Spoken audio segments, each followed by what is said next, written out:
I didn't want to do it. But when Marcus looked at me, I knew he understood. That was the last moment of his life. On June 8, 1998, a 23-year-old man named Marcus Rutledge suddenly vanished in Nashville, Tennessee. A girlfriend waited for a meeting that would never happen. A family more than 500 miles away tried to reach him, but all they heard were endless ringing tones. And when they arrived at Marcus's apartment, all they found was an empty room, a neglected dog, and no sign that he had left intentionally. In the days that followed, things only got stranger. Marcus's red Plymouth Neon was found abandoned at an apartment complex more than 20 miles from his home. Police discovered a gun hidden under the driver's seat, but there were no signs of struggle or blood. A witness reported seeing a middle-aged man driving the car before it was abandoned. But who was he? And more importantly, where was Marcus?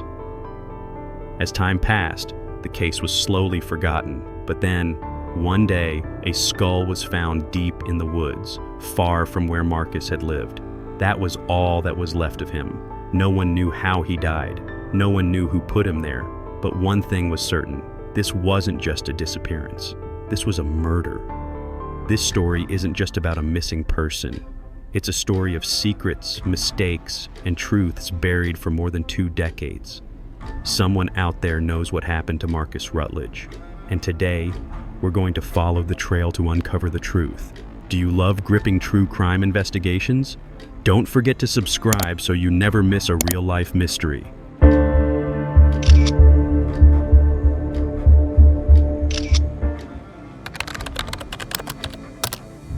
To his family, Marcus Rutledge was a promising 23-year-old young man.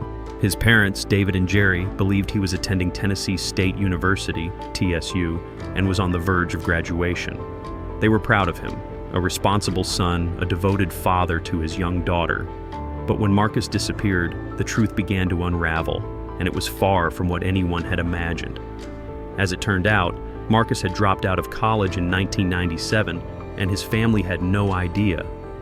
For a whole year, he pretended to be a student, telling his parents he was busy with school, even making excuses like preparing for exams to leave early from a family gathering on Memorial Day.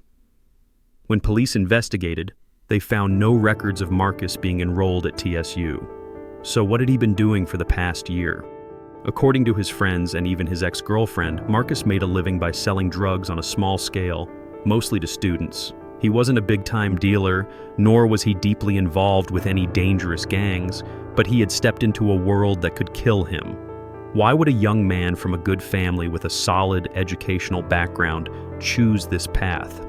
His ex-girlfriend claimed he did it just to support his child, but maybe there was more to it. Maybe Marcus didn't want to face the reality that he had failed in school. Maybe he needed money to maintain the illusion of being a student, keeping up appearances for his family. Or maybe he got involved with the wrong people and couldn't find a way out.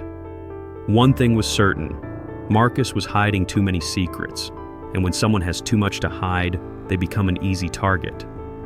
Further investigations revealed that Marcus had conflicts with certain people in the drug trade. Had he been threatened? Was he in debt? Or did he simply know too much about the wrong people? No one could say for sure. But one thing was clear. Marcus met someone on the day he disappeared, and that person knew exactly what happened to him. On June 8, 1998, Marcus Rutledge woke up like any other day. He left his girlfriend Tanya's apartment, dropped off his daughter at daycare around 10 a.m., and went about his routine. There were no signs that this would be the last day of his life. In fact, at around 1:30 p.m., Marcus was still on the phone with Tanya. That was the last time anyone ever heard his voice. Just a few hours later, Marcus vanished. He didn't answer his phone.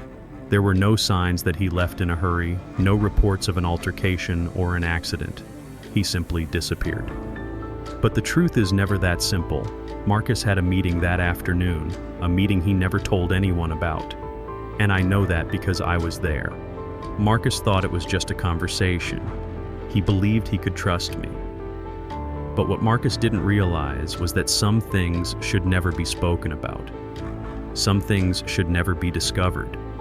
He thought he could continue living his double life, but that was impossible. Once you step into this world, there's no way out.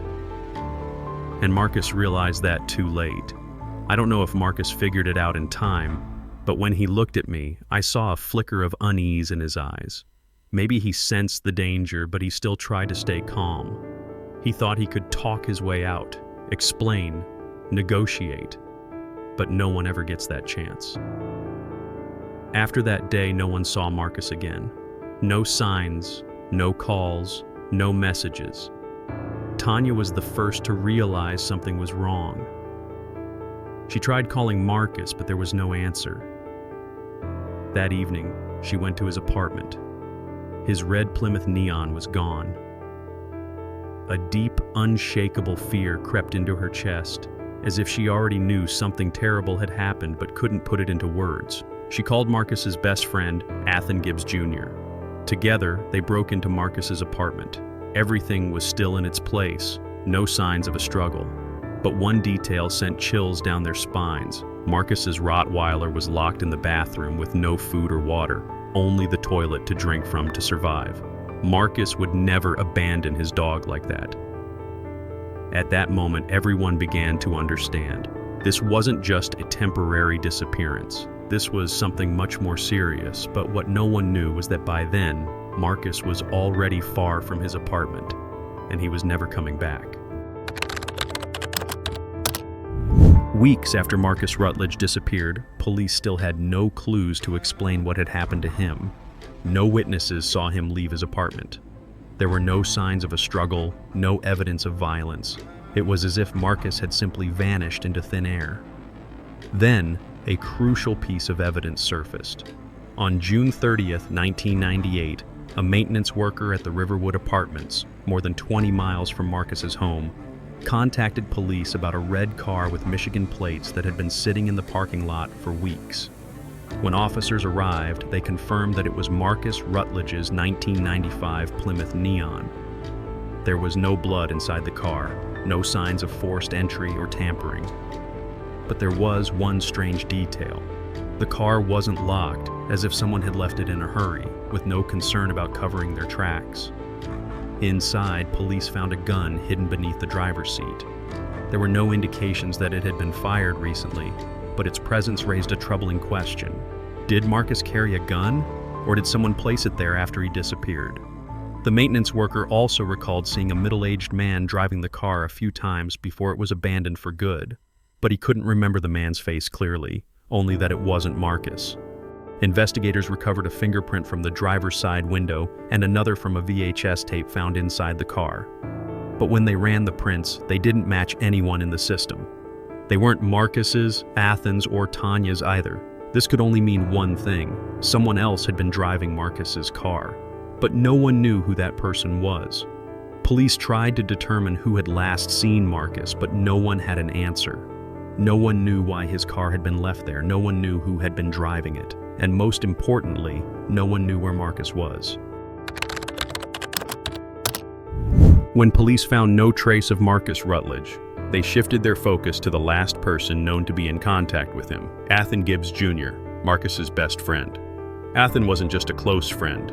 He had once been Marcus's roommate. They lived together until Marcus moved out a few months before he disappeared. Marcus's family had heard him complain about ATHAN being lazy, not paying bills on time, and being messy. But despite their differences, the two had remained friends. When Tanya called ATHAN to check on Marcus, he didn't seem surprised to hear that his friend was missing. He didn't think Tanya was overreacting, but he did seem genuinely concerned. When they broke into Marcus's apartment, ATHAN didn't look frightened, but something about his reaction felt off. As the investigation continued, Marcus's family began noticing strange behavior from ATHAN. When he drove Marcus's sister Felicia around to look for the missing car, she noticed that he was unusually tense. He was sweating, even though it wasn't hot outside. He avoided eye contact, spoke very little, and only vaguely suggested places they could check. When police questioned him, ATHAN admitted that both he and Marcus had been selling marijuana, but he insisted he had no idea what had happened to Marcus. Police had no solid evidence to hold him, but they were convinced he was hiding something. Marcus's family believed ATHAN knew the truth, or at the very least, knew who was involved. But before investigators could dig deeper, something unexpected happened. On February 23, 1999, just 8 months after Marcus disappeared, ATHAN GIBBS Jr. was shot and killed in his home. Police determined that he had been dead for several days before his body was discovered. There were no signs of forced entry, meaning ATHAN likely knew his killer. Witnesses later told investigators that ATHAN had confided in friends that he felt like someone was watching him, that he was afraid of something. At this point, Marcus's disappearance was no longer an isolated case. It seemed like anyone who knew the truth was being silenced, one by one. After Marcus Rutledge's car was found abandoned at the Riverwood Apartments, police uncovered a critical lead. A middle-aged man had been seen driving the car before it was left behind, but his identity remained a mystery. Who was the man behind the wheel? The maintenance worker at the apartment complex recalled that Marcus's car wasn't there immediately after he went missing. It only appeared weeks later, and during that time, a middle-aged man had been seen driving it a few times before finally abandoning it.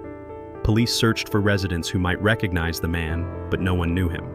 No one stepped forward with additional details, and there were no surveillance cameras to provide answers. The only physical evidence police had was a fingerprint on the driver's side window and another on a VHS tape inside the car. But when they ran the prints, they didn't match anyone in the database. Why didn't Marcus drive his own car there? If Marcus had disappeared on his own, why didn't he leave any trace behind? If someone had harmed him, why did they keep the car for a while before abandoning it? The lack of answers left investigators at a dead end. And even more puzzling, the car wasn't wiped clean of evidence. No one had attempted to remove fingerprints or erase clues. It was as if the killer wasn't worried about being caught at all. This points to two possibilities. The killer was extremely confident that the police would never find them, or the perpetrator didn't act alone. There may have been an entire network behind the crime. At this point, police started suspecting that Marcus's death wasn't just a random act of violence. It could have been connected to illegal activities he was involved in. But why didn't investigators dig deeper? Partly because they lacked solid evidence, and partly because the people who might have known the truth, like ATHAN GIBBS Jr., were already dead. The middle-aged man who drove Marcus's car has never been identified. No one knows who he was. Was he the killer, or just someone hired to clean up the mess? More than a decade had passed since Marcus Rutledge vanished, and his case had slowly faded into obscurity. No new leads, no clear suspects, and no one stepping forward to take responsibility. It was as if Marcus had been swallowed by darkness. Then one day, in December 2010, a hunter was walking through a wooded area near Ashland City Highway, about 13 miles from where Marcus's car had been found. Amid the dry leaves, he stumbled upon a human skull. The police were notified immediately. They searched the area, but no other remains were found. No clothing, no identification, no weapon, no evidence that could confirm who the victim was. A DNA sample was taken from the skull, but for some unknown reason, it was never entered into the database immediately. And just like that, the most crucial piece of evidence in Marcus Rutledge's disappearance remained overlooked for 14 years. It wasn't until 2024, when police updated their DNA system, that they finally matched the skull to Marcus Rutledge. The results left everyone stunned. After all these years, Marcus had finally been found. No one knows why Marcus ended up there. There were no obvious signs of trauma on the skull, no bullet wounds, no stab marks. What really happened to him? At this point, police had no doubt. This was no longer a missing person case. It was a homicide. The only question left was who killed Marcus, and why, after all these years, has no one dared to speak up? Some mysteries remain unsolved for decades, not because there are no answers, but because those who know the truth choose to stay silent. Marcus Rutledge was not the first to disappear this way, and he won't be the last. A young man with a bright future, gone in an instant. His family searched, the police investigated, and his friends wondered what had happened, but no one could find him, until all that was left was a nameless skull in a remote forest. Marcus's death may have been the result of mistakes he made. Maybe he trusted the wrong people. Maybe his story serves as a warning about the dangers that lurk in the shadows. But more importantly, it's a reminder that the truth doesn't always reveal itself right away. The years passed, the case faded, and those who might have been involved continued their lives. But in the end, a piece of the truth still surfaced, not from a confession, but from the remains Marcus left behind. Maybe someday, someone will break the silence. A small comment, a forgotten clue, a memory that resurfaces. When that day comes, justice may finally find its way. Until then, Marcus Rutledge remains just another name on the list of the forgotten. A young man who once existed, yet no one knows exactly what happened to him. What do you think really happened to Marcus? Share your thoughts in the comments. Your theory might be the missing piece of this puzzle. And don't forget to subscribe for more unsolved mysteries. See you next time.